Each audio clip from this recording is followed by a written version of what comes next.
Hey, y'all, it's Rick here with Uncommon Communion. And, I wrote for Thursday and I broke my streak on Friday. Here I am recording again. Yeah, I meant to write. I really had planned to write tonight. And, I'm still watching The Leftovers and set episode 7 of the second season was a cliffhanger.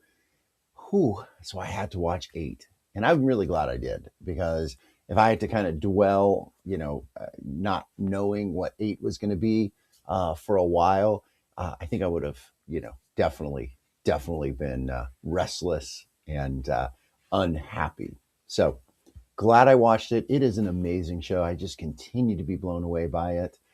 Grateful though, there's only 3 seasons. So when I am done with the second season, then there's probably just 10 more episodes or so. And I am going to try not to get hooked on another show anytime soon because not only is watching this show, cutting into my time to write here, it's especially cutting into my time to read. And I've shared here before, I really do enjoy reading more than watching. I mean, there is some just amazing movies and television and so forth out there, videos, here on Substack and elsewhere. But I just would rather read much of the time. And I have a whole bunch of books that I want to read, and it's just not happening. So we'll be glad when the show is over. It is really entertaining and also very challenging and thought provoking. And I'm linking it, as I said, with a podcast of two guys that I've heard previously, and they were the ones that pointed me to this show, and I'm so glad that I'm engaging. It's just really rich. All right, let's jump into our reassuring and grounding and life-giving truth that we are always and everywhere in the holy presence of the more and each other. So, just a little bit about current events, and then I want to jump into this psalm because the psalm is a little bit different than something that we've encountered, and I want to spend maybe a little more time unpacking that. Yeah, did you see the Pam Bondi hearings on Wednesday? It just continues to astound me, y'all, just how deranged and sick and inhumane these people are. And by these people, of course, T Rump is at the head of it all, but also these people that he is, who he has in power. I mean, you probably saw that scene where Bondi was asked the survivors stood up and they were talking to the survivors and asking if any of the DOJ had contacted them. And she was invited by the representative that was questioning her to turn around and apologize to them, and she couldn't.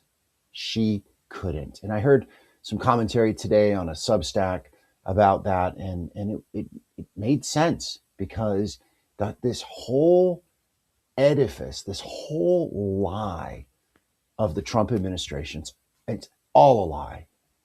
And what we are dealing with is very sick individuals, entitled, privileged pedophiles.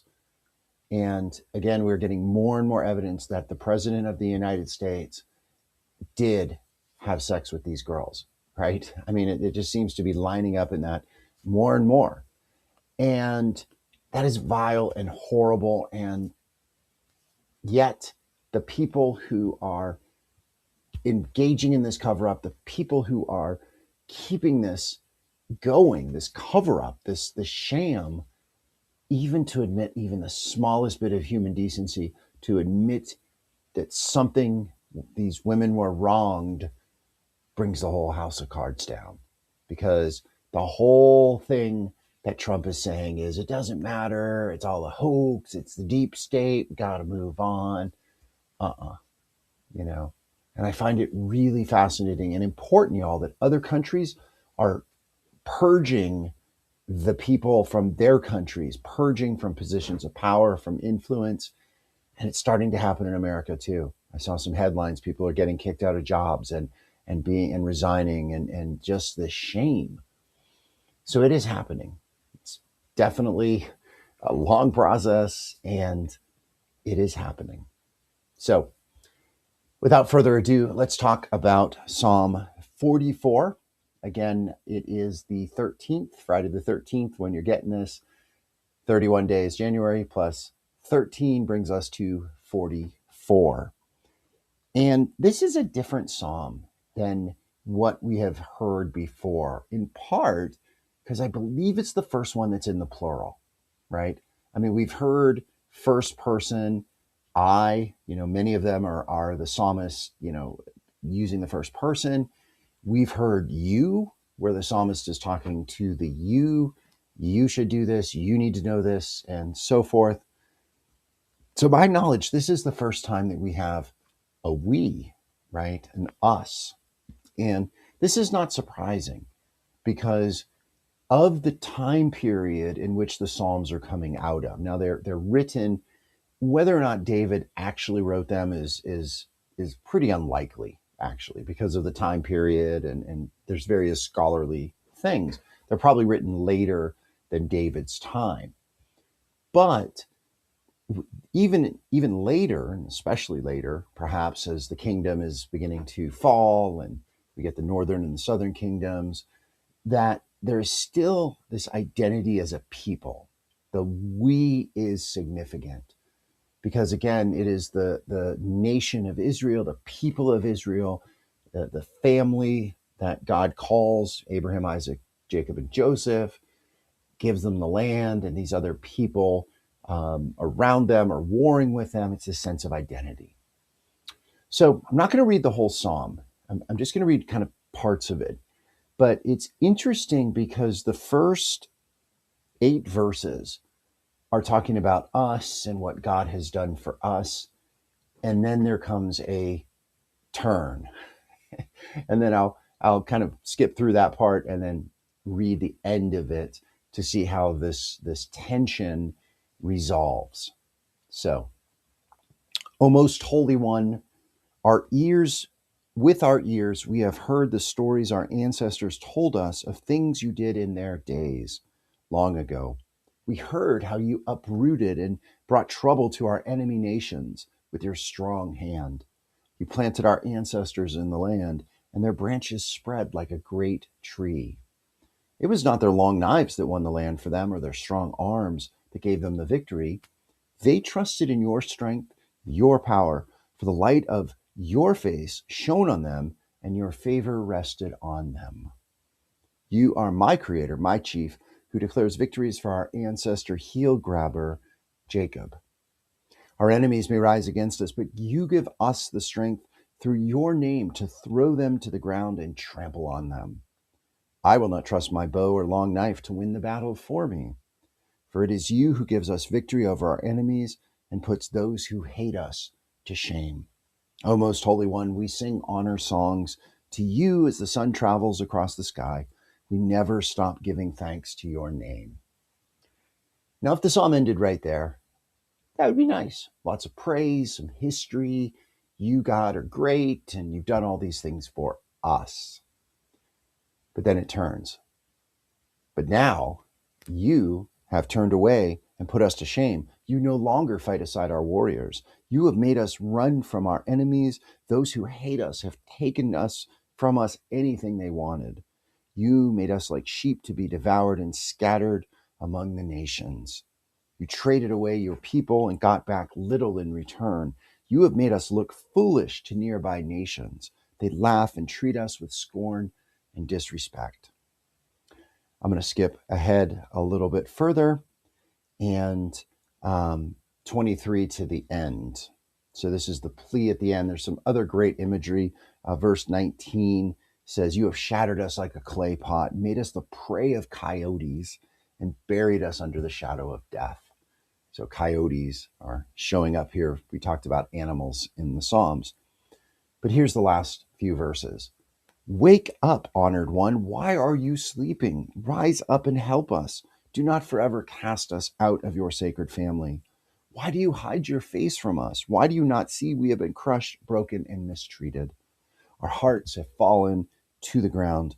Our bodies lie helpless in the dirt. Rise up, help us, set us free because of your love that remains faithful and true. So we have this pleading to God, which is a lamentation. And there's a whole book of lamentations, right? And many of the Psalms are lamentations. I think what is interesting here is this, again, the communal sense that we heard, and also the history. The psalmist is crying out on behalf of the people. Look, God, you've done this for us in the past. We know you did this, but now we are suffering. Now we are struggling in this dramatic imagery, right? Come back to us. Where are you? Wake up, honored one. Why are you sleeping? Which again is such the plea of anyone who is having, sometimes we call it a crisis of faith, but this dark night of the soul, or this feeling lost in grief or suffering or anguish or uncertainty, where it's, where is God? Where is God? And calling out in anger, calling out in frustration, wake up, God. Where are you? Again, it's such a human experience. And I think we are feeling that now as we live through this era, looking at this, what seems at this point, what has been completely to this point, complete and utter unaccountability for the vile human beings that perpetrated rape and sexual abuse on girls, and now the people who are covering that up, protecting them, and not doing anything, essentially. And that's the entire Republican Party, with one exception, Thomas Massey and Marjorie Taylor Greene and a couple others. So here we are, right? Here we are. All right, y'all, I need to get to bed. Hope Friday the 13th is okay for you. I'm taking work off, which will be nice. I got to get some rest and get some stuff done before a busy week next week. And I hope, again, that you are holding fast during this time. It is tough and frustrating. But y'all, this will pass. These people will be brought down. This is a tragedy that we are living. And this time will pass. And we have to be ready, I think, to act, to have leaders, and to have people, all of us, seeking to build a better country, to seeking to build a stronger, more just, and just kinder and more decent. Kinder and more decent. All right, y'all, let's pray the serenity prayer. God, grant us the serenity to accept the things we cannot change, the courage to change the things that we can, and the wisdom to know the difference. All right, y'all. Blessing and good. Be bold. Be well. Hold fast, y'all.